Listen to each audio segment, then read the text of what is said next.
Hello, everyone, and welcome to another episode of Time Out with Derek and Joe. For Joe Azalina, I'm Derek Gano. Thank you for taking time out of your day to spend some time with us.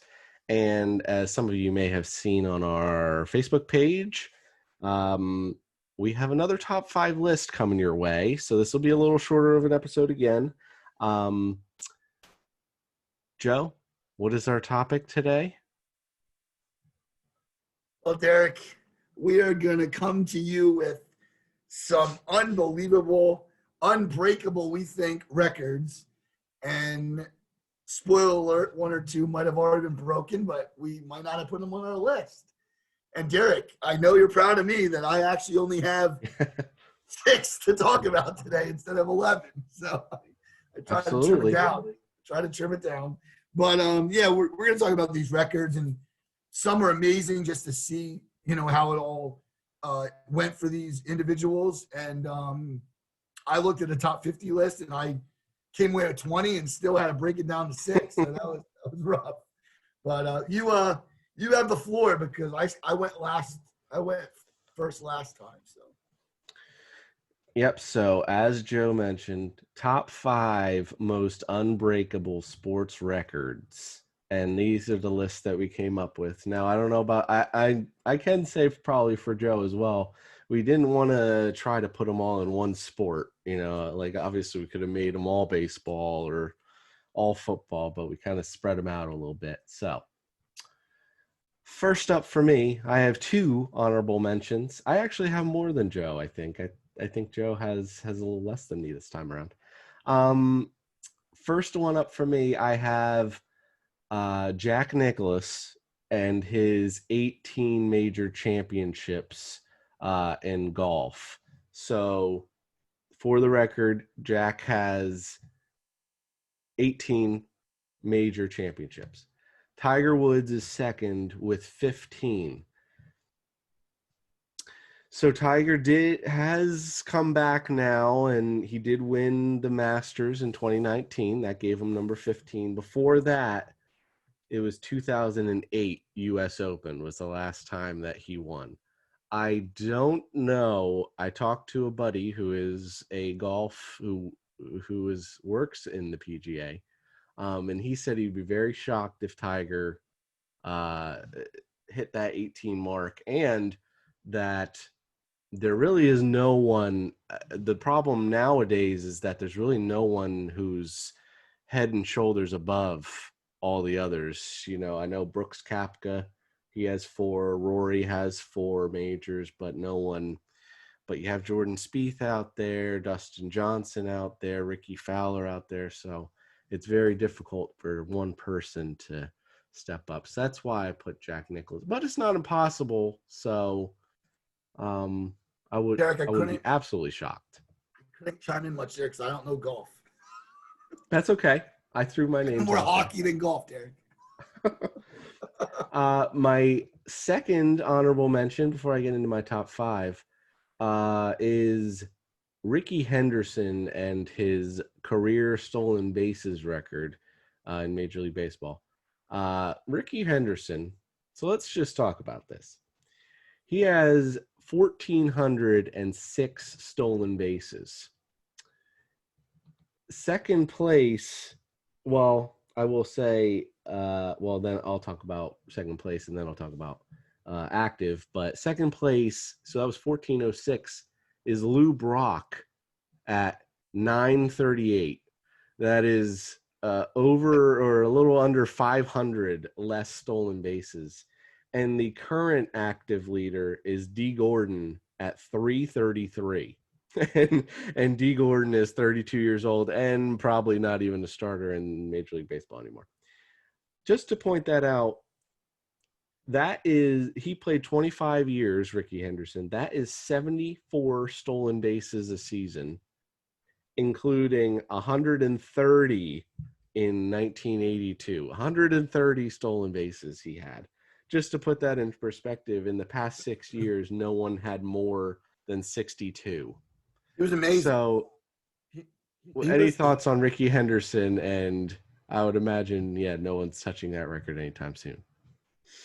The one thing about Ricky Henderson was he would steal third base like it was second base. Like Yeah. there's many times that he Well, would that's just how he go. beat the record, right? They I show him, remember grabbing the the base. video right where yeah, exactly. I listen. I've seen two guys that was impressed with, and I'm sure there's more. And again, comment on our page, timeout with Derek and Joe, timeout show with Derek and Joe. Jimmy Rollins and Jose Reyes were two guys that I thought did it the best, right? In our like age range, I guess you'd say. I'm sure there was guys. Willie Wilson was a guy with Kansas City back in the 80s. I know he stole a lot of bases. Mookie Wilson, Lenny Dykstra, they would do it too. You would find a lot to be outfielders, so that Ricky Henderson played center and left is not a big surprise. But Derek, are you kidding me? Like, I mean, it's amazing, amazing. And I don't care if he had home run power; he would still hit some home runs. But this guy was, I mean, come on. There's just not going to be. There's not much else you can say, but wow, like, just because the fastest guy is currently Billy Hamilton, who can't even get on base. They can't get on base. Jared Dyson, he's really fast. Malik Smith, but they can't. Roman Quinton, they can't play every day. They don't hit well enough. So they're like potentially fifth outfielders in good teams, right? They're not even fourth outfielders. The fact he did it for so long and 25 years, it's unbelievable. So I've never seen and the fact that didn't make the top 5 is pretty amazing. I would say how amazing these records coming up are. It's great. It's crazy. So my number 5, cracking the top 5. Going to the NBA now, Wilt Chamberlain.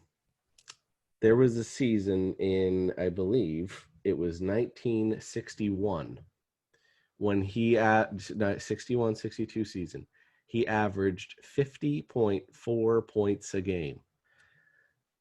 50.4.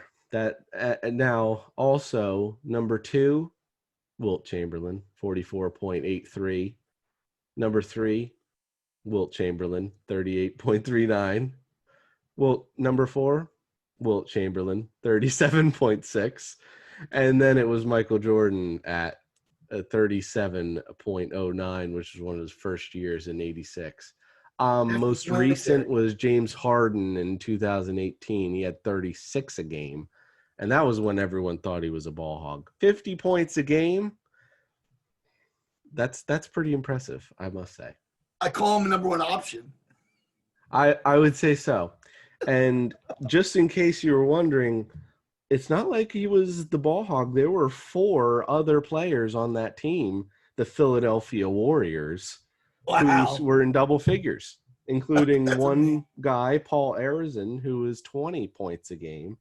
By the way, they didn't even make the finals that year. So they lost to the Boston Celtics. So, but there's history for you. I feel like nowadays, if you ever came remotely close to 50 points, they call you a complete ball hog. No one would want to play with you. So I really don't ever see that happening. He scored 39,000 one year. I think it was for his career because he was at number 50th. I actually have it up here. When I looked at these records and really got 38,387 career points, Derek. That might have been Kareem. Kareem might have been. I'm sorry. You said Will. It's still amazing. It's not on my list. So well, yeah. Well, I want to just only point it like out. Number 3 or 4, but it's just we missed a lot of great basketball, Derek. I guess so. I'll be showing basketball again coming up here. But first, number 4, and I won't touch on it too much. I know you have this one. Joe DiMaggio is my number 4 at with his hit streak of 56 games, which is pretty unprecedented. The second longest was in the 19th century with Willie Keeler at 45 games. Pete Rose did have 44. I guess 20. The most recent would have to be Jimmy Rollins Yeah, at 38. that was crazy. By the way, the current longest hitting streak is 12 with Andrew Stevenson. In case you From the didn't know who Nationals. Andrew Stevenson was, he plays for the Washington Nationals. Outfielder from the Nationals. Oh my God. So I Wow. know you'll get to that a little later. So we'll get your Sure. opinion on Joe. Okay. Number 3 I have for the most unbreakable record is most consecutive championships by a professional team is 8.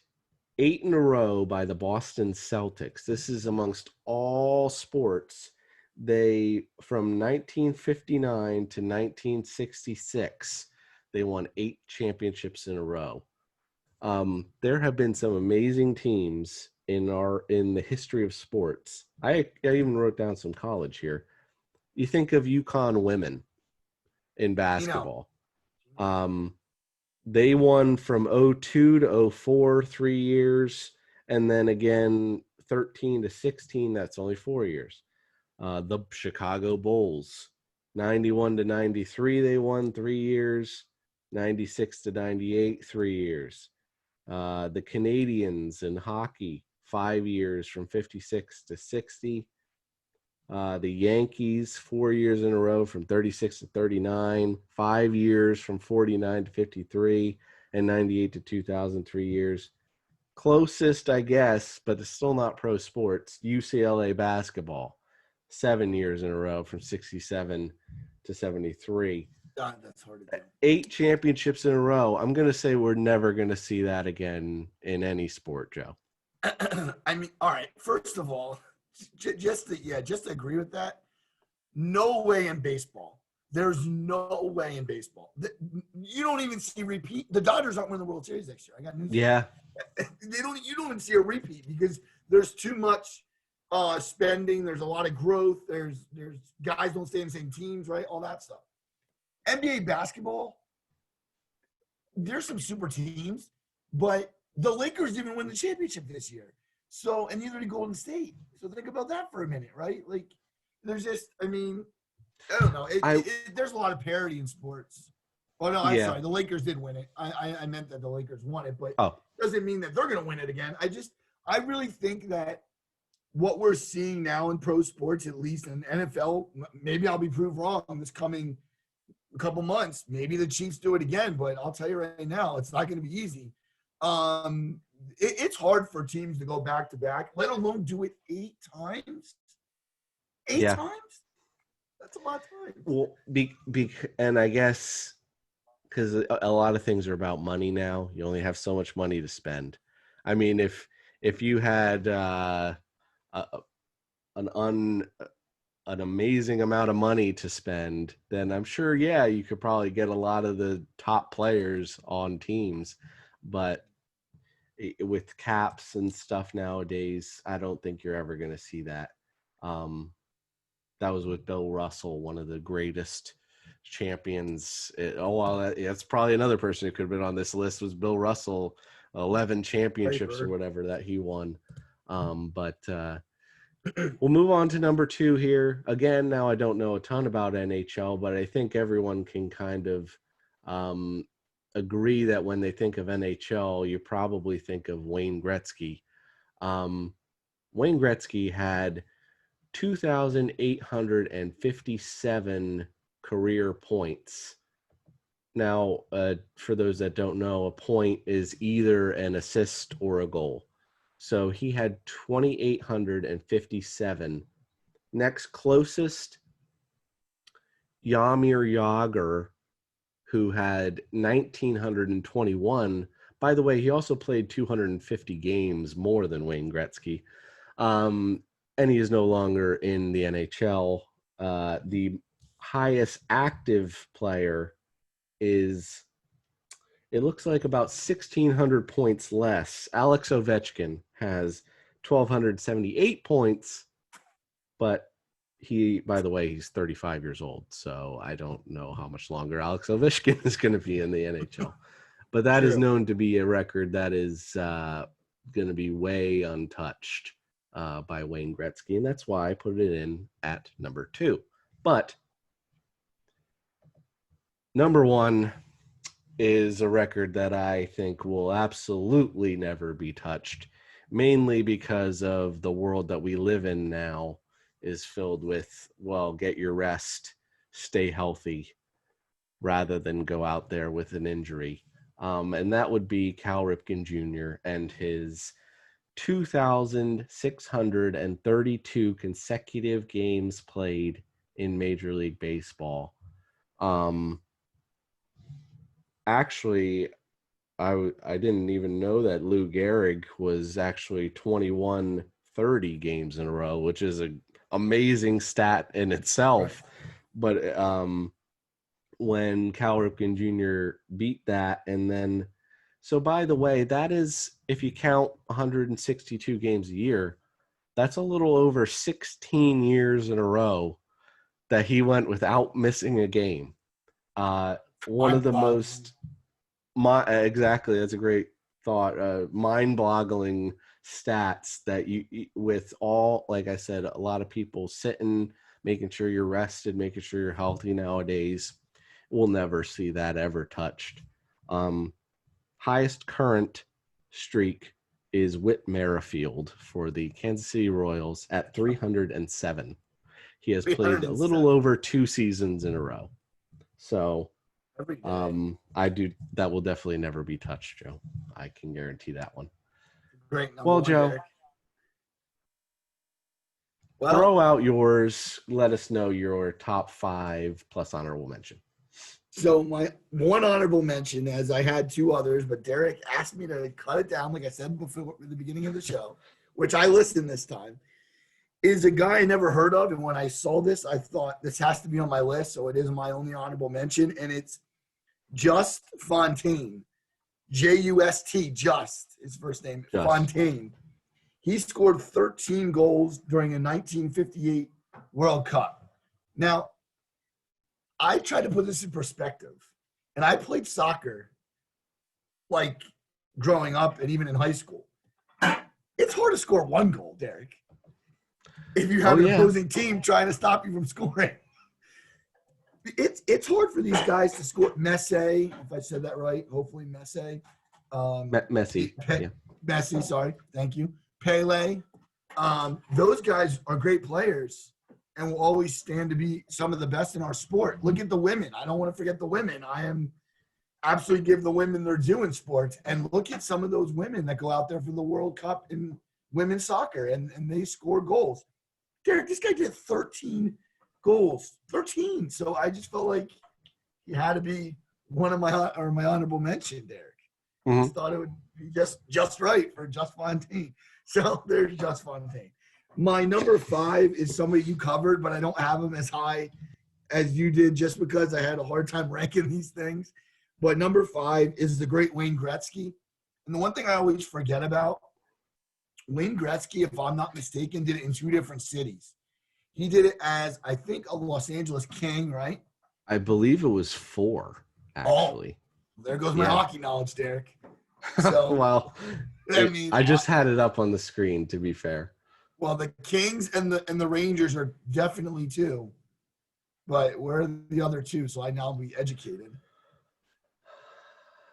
Edmonton Oilers, LA Kings. He actually played maybe 1 season with the Los Angeles or the St. Louis Blues.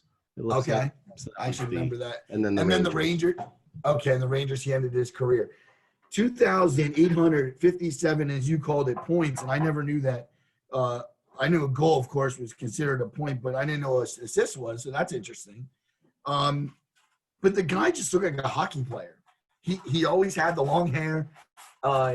He did a great job getting open, it seemed like, on the highlights of what I would watch.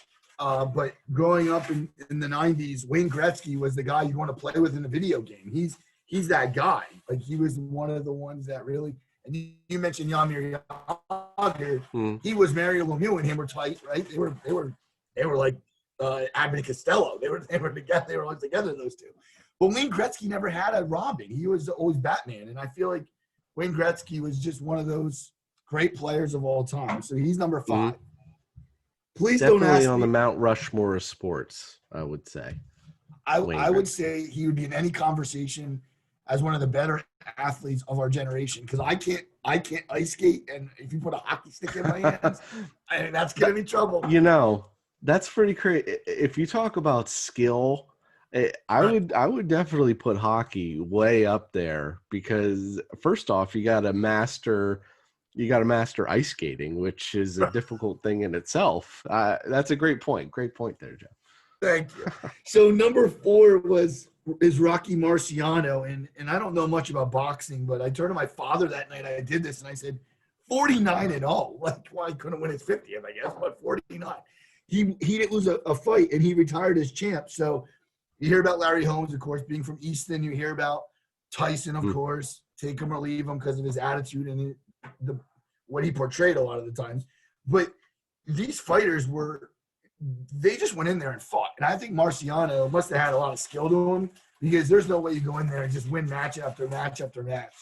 And as far as I know, he would have to go down as one of the best fighters of all time. In that, I, you know. I will say, Joe, I found a little tidbit. Okay. Did you know that 2 years before Rocky Marciano started up in the ring, he had to try out with the Chicago Cubs as a catcher? I didn't know that. Also, had a good arm too. Yeah, well, but he was let go because he couldn't make the throw from home plate to second base. So he didn't have a good arm. So I Okay. guess and hey, well, I mean, obviously he went down the right path. He was an amazing fighter, but yeah, Wow. I thought that was a very interesting tidbit that he Yeah, tried could out have for the played Cubs. baseball. Wow, Derek, great. Derek brings that to the conversation. Now I learned something else about Rocky Marciano, as much as our Absolutely. listeners out there now have learned about Rocky Marciano. So number 3, I have Cy Young. If you think about his career, 749 complete games. To complete a baseball game, just for people that don't understand that statistic, you have to go inning 1 through 9.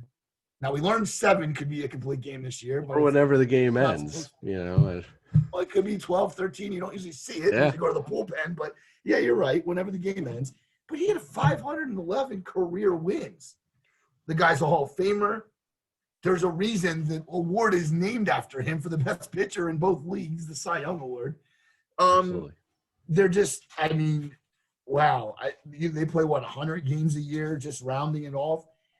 He literally almost won 800 games. That's like 8 seasons. That's almost 8 seasons. Not much else you can say about Cy Young. He was very close to being number 2 for me. But Derek, how do you leave off the Babe Ruth guy, the son of SWAT, the Bambino, right? Bambino, I can't leave him off. He's number 2. He ended his career with a 690 slugging percentage. And again, you hit the baseball, your slugging percentage goes up. But Babe Ruth's lore was always that he would hit the ball to the ballpark. And he would do it in one of the most famous cities of all time. There's a reason that we still see number 3 jerseys out there, and they're not for whoever's wearing number 3 at the time, because they're retired. So nobody could wear number 3 anyway. So, Joe, Babe do we Ruth. want to explain what a slugging percentage is, if you happen to know off the top of your head? Yeah, I always look at it like this. So batting average is basically you're getting a couple hits a game, your average is going up. When you slug, though, you're doing that more consistently, I've always thought, right? You're doing that at a higher rate. The one thing I talked about earlier with somebody is that slugging plus on base percentage is now called OPS, which is the slugging plus now the guy's getting on base. And Babe Ruth's OPS would probably be really high, but I don't know if I did that justice, but that's how I look at slugging percentage. I just looked it up real quick because I guess it is an actual number. And I've always thought about it, but I've never looked it up. It represents the total number of bases recorded per at bat. So that would mean he gets on base 60 some percent of the time, I would assume. Yeah, Or and I think, well, and you got to remember, that's though, probably not right. Well, walks don't really matter, but singles, doubles, everything's kind of quantified in a different way. He didn't hit many triples. The guy was a little heavier man, Right. so he's probably not running that well, like Ricky Henderson, as you mentioned before. Um, but the bottom line is, he hit a baseball hard and far, and isn't that why he's probably one of the best hitters of all I time? would say so. Yeah. I mean, I don't, we've seen some great hitters we talk about in your segment with some of your records, and we talked about guys like Jimmy Rollins and Jose Reyes and Whit Merrifield. One guy I will say that could be brought up in the same conversation with Babe Ruth might be a Jim Thome, because he was that guy, a big guy. I'm not saying numbers wise, people don't get crazy and don't think I'm Right. like No, insane here. I'm just saying his prototypical body type, and then just how he hit home runs. Ryan Howard would be another one I'll throw out there. But yeah, those Jason Giambi, maybe those types of guys. But there will be never, ever, ever, ever another Babe Ruth in anyone's time on this earth. I'm pretty sure we are safe to say that. I don't see it, Derek. I don't see it. Derek, when I first came out with the list, I told you I had a tie, and I know you know my tie, so I think you understand why I did it. But the number one guy I want to talk about first is Joe DiMaggio. Joe DiMaggio actually was one of my grandpa's favorite players. He would tell me about him a lot. He would say that he was one of the best hitters he ever saw. And 56-game hit streak, as you said before. I'm not saying that's not something that couldn't happen again, but these guys don't play enough games in a row, right? Unless you're an everyday player to do it. And you don't have the talent level that a Joe DiMaggio, a Ted Williams, a Lou Gehrig. I know I just rifled off a lot of Yankees there, but just those types of players in that era. He had to be, to me, I guess I was thinking more of my grandfather and saying that's why he was number one. But sentimentally, too, number one tied with Joe DiMaggio is absolutely Cal Ripken Jr. And growing up watching a lot of baseball, and growing up with a cousin of mine who you know very well, and Dan Vellante, was a huge Cal fan. And Cal Ripken Jr., I will always remember when he went for that chase of that record that year of playing 2,632 consecutive games, as it was coming down to it, they would say, is he just going to take a break? Is he going to rest? That man, he wasn't even in the greatest physical shape. Like, he wasn't like, trying to think of the right word. Like, I lost it. Just that he wasn't the perfect specimen, I'll say. He really wasn't. He's a very good player. He was a very great hitter. He's a Hall of Famer. And someone argued maybe the best shortstop to play in a very long time. But the guy, he wasn't as quick. He wasn't a power hitter beyond belief. He was a very, very good baseball player. That's what Cal Ripken Jr. was. And the bottom line was, I had a hard time not adding him with DiMaggio in two of the best streaks, I think, in baseball of all time. And I don't know if that's arguable. No. So, but I'm sorry. I will give it back to you for Cal Ripken, because I want to see if you have anything else to say about the greatest shortstop we might have ever seen. Well, I guess there's a reason why they called him Iron Man, right? You don't. I mean, I'm sure he had injuries, but you play through them. You don't take those days off. You don't. Like, if you're in a slump, he obviously never gotten any slumps. I mean, I would assume even if he did get in a slump at 2,000 games in a row, they probably were still going to throw him out there. But yeah, and one of the most humble guys that really ever played the game. So, yeah, and that record will never be touched, I'm sure. So, great list. 2000, there's going to be a story. Yeah. Oh, yeah. They'll be following it every single day. That would be like huge. Oh my God, that would be something else. Yeah, can't imagine. So yeah, no, that was what a great idea. Derek definitely came up with that idea, and I love the list. It was our second list of our 20 episodes. So that's a good start to that. So that was our top five most unbreakable sports records. Feel free to comment on all of those and what you think is the most unbreakable record in sports. Um, Before we go, we did just want to bring a little something up um, for those that may be watching ESPN over the past week or so, or watching any NCAA basketball games. You'll know that it's Jimmy V week. And we just wanted to talk a little bit about it before, and I know tomorrow is the last day of Jimmy V week. So we just wanted to talk about it real quick. And Joe, if you want to take it away. Sure. Well, I think going back to years ago, I would say about maybe even 10 years ago, they really started to ramp up 15 years ago. Dick Vitale, probably one of the best broadcasters ever to do college basketball, with his excitement and his knowledge for the game and him learning from being a coach. He grew relationships with people that stand really the test of time. He's always said that. He's friends with a lot of coaches, but one of his favorite people of all time is Jimmy Valvano, who back in the 80s was one of the best coaches at North Carolina State University. And Jim Valvano, his story is going to stand the test of time. He did a wonderful speech at I think it was an ESPN award ceremony, if I'm not mistaken. I watched the video many times. Yeah. And, the poor guy was fighting through cancer, and he didn't have much time, but, he got up there and talked about, what it is to struggle, what it is to go through your life with obstacles and whatever he had to do. And he had a beautiful wife, and I'm pretty sure he had at least 2 kids, I want to say, maybe 3.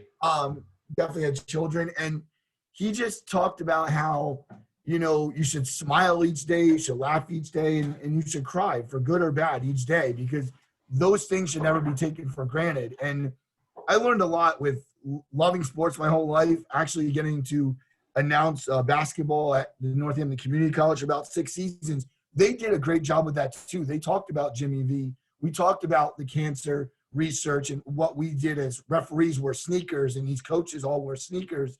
And they do it in the United States every year. This year a little more dialed down, I think, because of COVID, of course. But I just never get sick of hearing his story and understanding what it should mean to all of us as we are going to come into contact with. And I know even in my 30s now, I've lost friends' parents to cancer. I've lost relatives to cancer, and you're going to continue. It's going to happen. It's one of the worst diseases we go through in our lives. But it also, his outlook on it was one of the best things I think we all need to hear, and we all need to remember and pray about, because that's what it is. We all have to help each other. And cancer is one thing that sports also can really, it can be like a beacon to it. And I think Jimmy Valvano is happy up in heaven, as he said, where he was going. He said, I'll be happy when we can keep on, doing the research and, just make it, and these kids have to fight it. God love all those kids out there that God forbid have to go through that too, that, pediatric cancer is real too. So we just all have to remember that, Jim Valvano had a dream, and that was to make sure that everybody, one day there'll be a cure. So hopefully one day we'll find that. But like Derek said, we wanted to touch on it, and hopefully we both did it some kind of justice. Yeah, and obviously, being in 2020 is a crazy time, and with everything happening right now, it's sometimes hard to remember stuff like cancer is still a real issue in the world, and as Jimmy V said, don't ever give up. And there's things like St. Jude out there, and kids struggling with cancer, and obviously, as Joe mentioned, like being in the sport world of sports, like it's nice to think about sports sometimes, and people who are struggling can put that aside and think about sports maybe for a while or something like that. But he truly was one of the largest inspirations. And what a great speech that was. I actually showed my girlfriend that speech for the first time today. So um, I'm sure we've all lost people to cancer. So, and especially during this very tough time, don't forget to um, support. I have it up. It's www.v.org. That's Jimmy V for the Jimmy V Foundation for Cancer Research. And as Jim Valvano said, you may not save the person you love right now, but maybe you'll save someone else down the line by helping with cancer research. And it truly is. And we're going to try to leave you with this speech by Jim Valvano. Whether or not I can put it up or not, I'm not too sure, but regardless, we'll put up the link at least to watch his speech. But not to end on a, note like that, but we thought it was very important to bring up, being the last day in Jimmy V week. But we'll wrap it up there. I hope everyone enjoyed the video. Joe and I will be back beginning of next week with another topic. We're not 100% sure what that topic will be. I know Joe wants to talk about the new president of baseball operations for the Philadelphia Phillies, so I'm sure that will make its way in there. But for now, we will sign off on our top 5 most unbreakable sports records. We hope everyone enjoyed. Please, we are also now available on YouTube, so our video will be up on YouTube as well. YouTube, all the podcast platforms, Facebook. Send us an email. We're available everywhere. Get in contact with us. We hope everyone enjoys those videos. For Joe Azalina, I'm Derek Gano. Thank you for taking time out of your day to spend some time with us. And remember to don't give up. Don't ever give up. Everyone take care.